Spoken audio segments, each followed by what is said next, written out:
भगवान श्री कृष्ण ने अर्जुन और भीम को जीवन के संकटों का सामना करना कैसे सिखाया।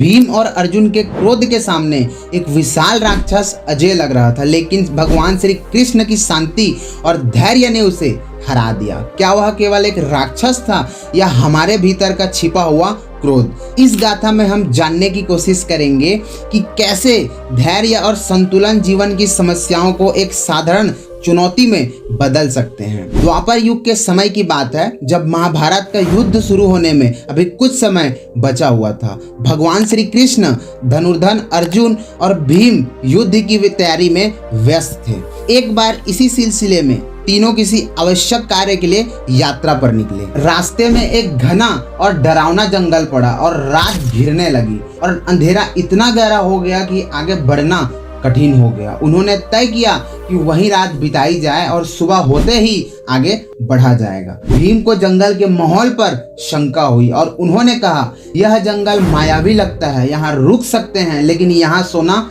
ठीक नहीं होगा। भगवान श्री कृष्ण और अर्जुन भी थकान से चूर थे, इसलिए भीम ने कहा, आप दोनों सो जाइए, मैं जागकर पहरा दूंगा। इस पर भगवान श्री कृष्ण ने सुझाव दिया कि हम तीनों ही थके हुए हैं, इसलिए हम बारी बारी से पहरा देंगे। सहमति के बाद पहले पहर में भीम पहरादारी करने लगे और भगवान श्री कृष्ण और अर्जुन दोनों सो गए। जैसे ही वे सोए, भीम ने देखा कि एक भयानक राक्षस उनकी ओर बढ़ता आ रहा है। राक्षस ने जोर से चीख मारी और भीम का गुस्सा भड़क उठा। यह एक विचित्र घटना थी। जैसे ही भीम क्रोध हुए, उनका आकार छोटा होने लगा जबकि राक्षस का आकार बड़ा होने लगा। दोनों के बीच घमासान युद्ध हुई। जितना भीम क्रोध होते, राक्षस और विशाल होता गया। युद्ध के एक पहर के बाद जब अर्जुन के जागने का समय आया तो राक्षस ने भीम पर आखिरी प्रहार किया, जिससे वह अचेत होकर गिर पड़े। दोनों में जबरदस्त युद्ध हुआ, लेकिन राक्षस का आकार बढ़ता गया और अर्जुन कमजोर पड़ने लगे। अर्जुन ने जितना ज्यादा गुस्सा किया, राक्षस उतना ही बड़ा और ताकतवर होता गया। अंततः राक्षस ने अर्जुन को जमीन पर पटक दिया। उसी समय भगवान श्री कृष्ण जी के पहरेदारी का समय हो गया और राक्षस फिर भाग गया।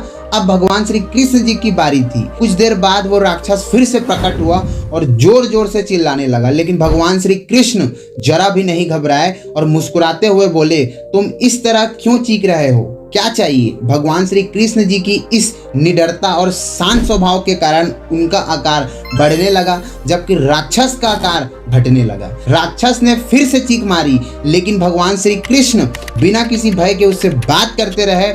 हर बार भगवान श्री कृष्ण के साहस और धैर्य ने राक्षस को कमजोर और छोटा बना दिया। आखिरकार राक्षस तिल चट्टे के आकार का हो गया, जिसे भगवान श्री कृष्ण ने अपनी हथेली में उठाया और अपने धोती में बांध लिया। सुबह होते ही भगवान श्री कृष्ण ने अर्जुन और भीम को जगाया और यात्रा पर आगे बढ़ने का संकेत दिया। अर्जुन ने संकोच से रात की पूरी घटना भगवान श्री कृष्ण को बताई कि कैसे एक राक्षस ने उन्हें चुनौती दी थी। भीम भी शर्मिंदा होकर खामोश रहे।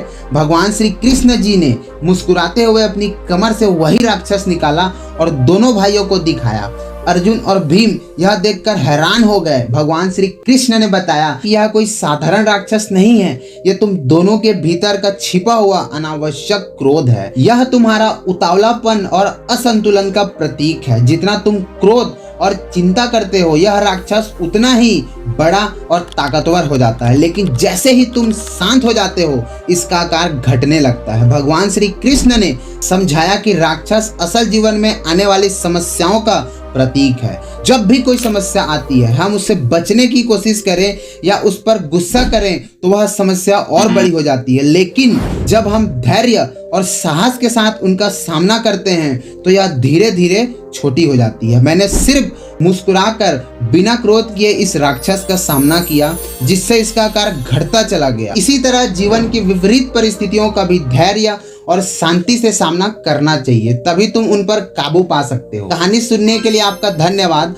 अगर आपको इस वीडियो से कुछ भी सीखने को मिला हो तो प्लीज इस वीडियो को शेयर करें ताकि दूसरों को भी इस कहानी से सीख मिले, और इस वीडियो को लाइक करें, कमेंट करें और इसी तरीके की और वीडियो देखने के लिए मेरे चैनल को सब्सक्राइब करके ऑल पर क्लिक करें ताकि मेरी आने वाली न्यू वीडियो की नोटिफिकेशन आपको सबसे पहले मिले। Thank you so much guys. जय श्री कृष्ण।